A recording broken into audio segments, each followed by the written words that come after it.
Hey everybody, we're going to do a series of videos about ad copy. Now what we're trying to do here is let you know what goes into creating great ad copy, great messaging, because without it, we're not going to sell your products.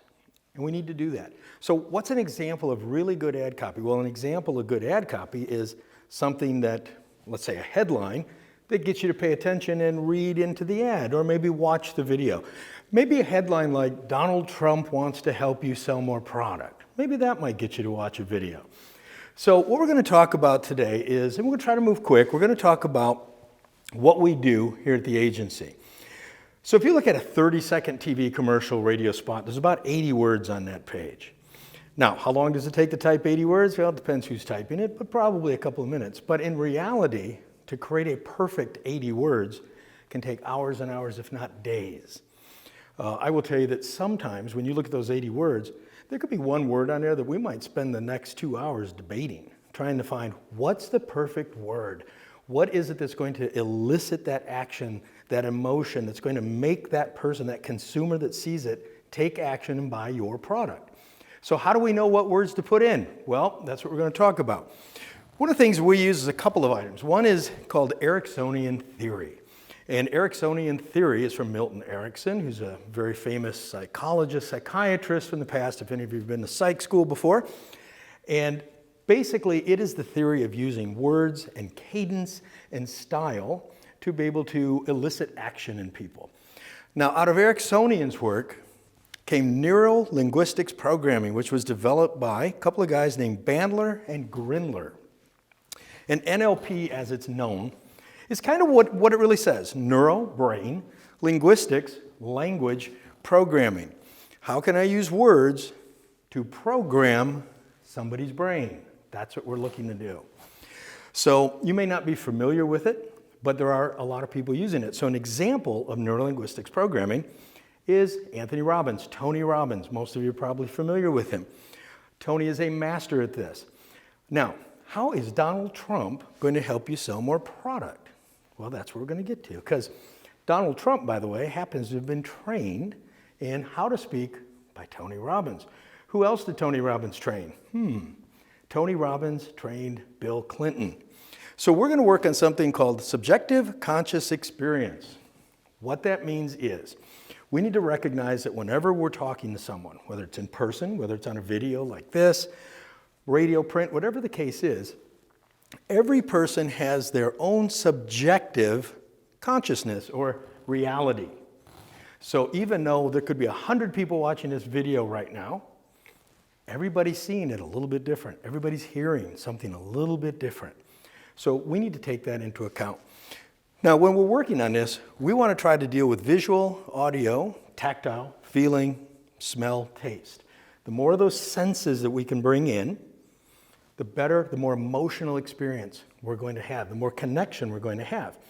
And keep in mind, we don't have to actually have a scratch and sniff ad for smell to come in, because smell is a very powerful scent or skill that people have.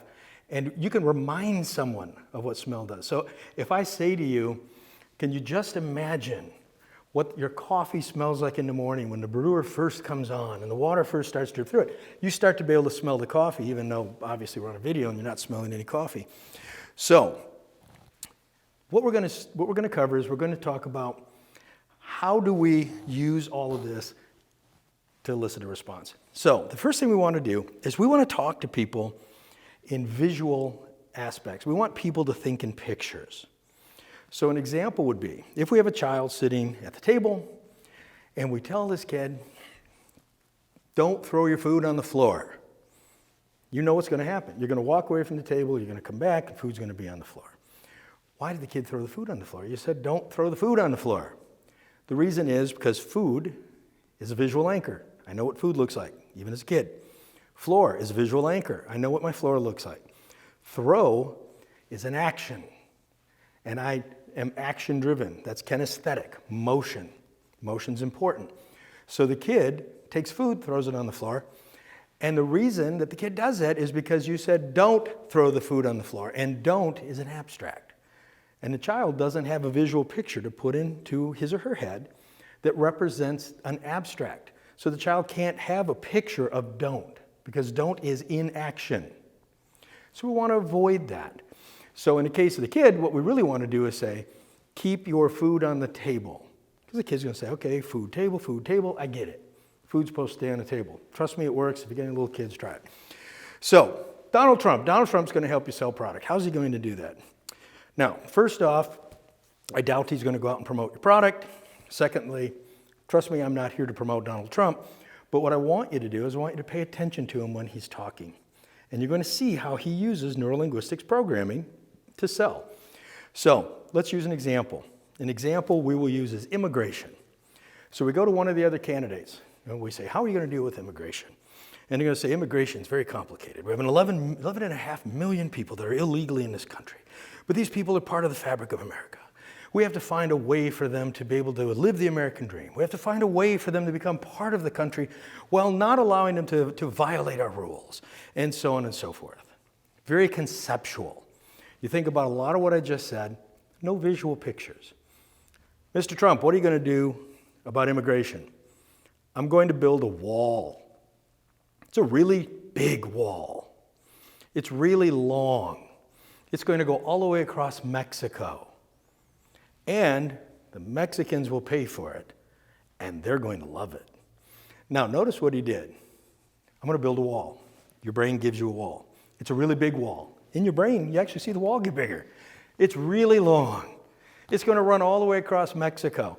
And if you're like most people, when I said it's going to run all the way across Mexico, you probably saw a map of the United States and Mexico in your head and envisioned this thing like, okay, is that going to go through Texas and Arizona and California? Where's it going to go? So the last thing he does is he brings in emotion. Now, why does he do that? Because when I don't have a visual image to give you, I need to give you a feeling. So what is he saying? Mexicans are going to pay for it, and they're going to love it. And what are we saying? Yeah, that makes a lot of sense. We're going to have a big wall. The Mexicans are going to pay for it. That's awesome. So, Donald Trump, Mr. Trump, what are you going to do if you're elected president about Obamacare? I'm going to take the Obamacare bill and I'm going to shred it in my bare hands. Visual picture, Donald Trump tearing up an Obama bill, which I think is fascinating, by the way, because it's like 19,000 pages. So it'd be like ripping 50 phone books. It'd be impressive. But in any case, he's going to tear it up. What are you going to put in its place? He goes, I'm going to do something that's going to be so great, you're going to love it. Nothing specific, no details. I'm going to do something that's so great, you're going to love it. And what does the voter say? Oh, this is awesome. Donald Trump is going to tear the bill up, and he's going to do something that I'm going to love. Oh, I feel so good. I feel just great. I'm going to love this. Donald Trump does another thing, too, and I think this is awesome. He was talking about America doesn't know how to win. And when I'm president, America is going to win. In fact, America, you're going to win so much, you're going to get tired of winning. It's like, what? Think about what he's doing. It's just total emotion. It's either visual pictures or it's total emotion. Now, that is how you create ad copy. That's how you sell something. Yes, Donald Trump is riding a wave of anti-government, and yes, he has some television celebrity. But what's really working for him is he's connecting with the American people. Now, if you take Donald Trump's speeches, and pay attention, Donald Trump's speeches, when scored by computer, every one of them are at a 5th grade level. Now, does Donald Trump have the intellect of a 5th grader? Some people would argue, but he's a Wharton MBA. I promise you he has a vocabulary above the 5th grade. So why does he do that? Anybody hear of USA Today, the newspaper? USA Today, the newspaper, is written at a 5th grade reading level. The reason he does this is because people with a 12th grade reading level can understand the 5th grade reading level. But people with the 5th grade level are not going to understand everything at the 12th grade level. So he's speaking to his audience because he knows the smarter people can come down, but the people who don't have the vocabulary can't go up. He's widening the net. He's making sure that more people can get his message. That's what we're going to do for you. That's what we do in our copy. We're going to do a lot more of these videos, so we have a lot more detail to cover, but that's all we're going to do for today. Thanks for watching.